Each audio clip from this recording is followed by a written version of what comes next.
We're all rightly shocked and saddened by the abduction and murder of young Sarah Everard. We really are. I'm particularly surprised, I think, that the person that has been, and we mustn't prejudge this, but the person that has been arrested and charged is actually a member of one of the elite groups from the Metropolitan Police. And it has touched a chord.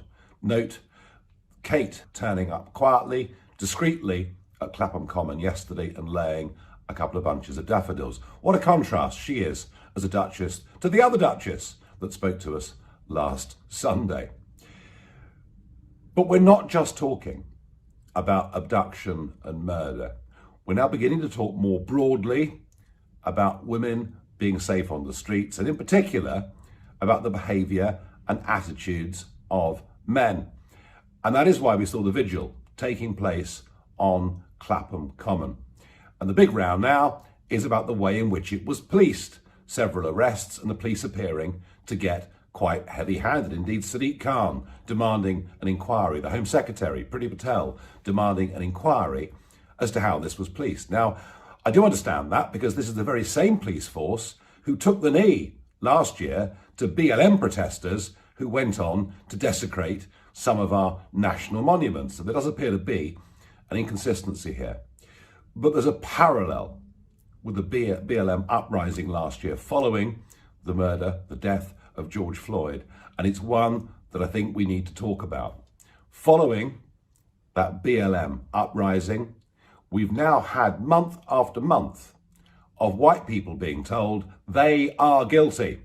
Those of us that are white, we have white privilege. And some of this nonsense is being taught in our schools. It isn't healing any racial divides. All it's actually doing is dividing black and white people, and hugely counterproductive. And there is a danger that in the debate about this abduction and murder, and more broadly, how safe women are on the streets, all of which is a valid debate, there's a danger we go way too far in our criticism of men and broaden this out from bad people to men as a group. Just see this from Baroness Jenny Jones in the House of Lords. I would argue that at the next opportunity for any bill that's appropriate, I might actually put in an amendment to create a curfew for men on the streets after 6 p.m, which I feel would make women a lot safer, and discrimination of all kinds would be lessened. Now, was she being altogether serious? Was she being provocative? Why, you might ask, are people like this even in the House of Lords at all? So perhaps we don't take that too seriously. But what about this? The First Minister of Wales, Mark Drakeford, being pressed by the BBC on whether he could contemplate in Wales putting that curfew in place for all men. Here he is. Some people have said sometimes that there should be a curfew on men for a period of time. Is that something that you would consider? It wouldn't be on the top of the list of things that we would consider, because it would be at the very best a temporary intervention. But you would. I'm sorry, to be clear, you say you wouldn't. It's not the top of your list. I can only take it from that you could not rule out that being a potentially something that you would do.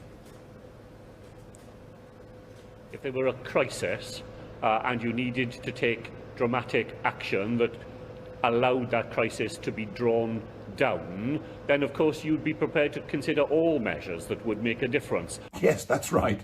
The First Minister of Wales, if there was a crisis, if there was a scare, something akin to the Yorkshire Ripper 40 years ago, or perhaps the Ipswich murderer who was on the run just a few years back, he would be prepared to bring into place a curfew for all men. Sadiq Khan, the Mayor of London, now telling us that men need to be educated better and that misogyny must become a crime. So I can feel another hate crime, speech crime, thought crime, perhaps coming down the track. And all of this is in danger of alienating men and saying that men as a group are dangerous. That's rather like saying teenagers are dangerous because they might be carrying a knife, they might stab you.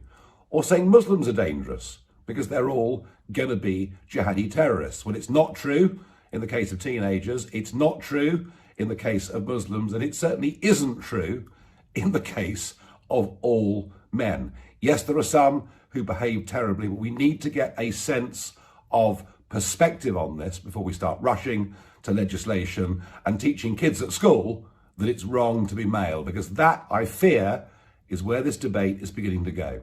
There are some bringing the voice of balance and reason to it. This is what Davina McCall had to say.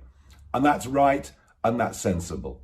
We must not allow the tragic abduction and murder of this young woman to turn into something that would be to demonize men. We've just gone too far with all of this woke nonsense.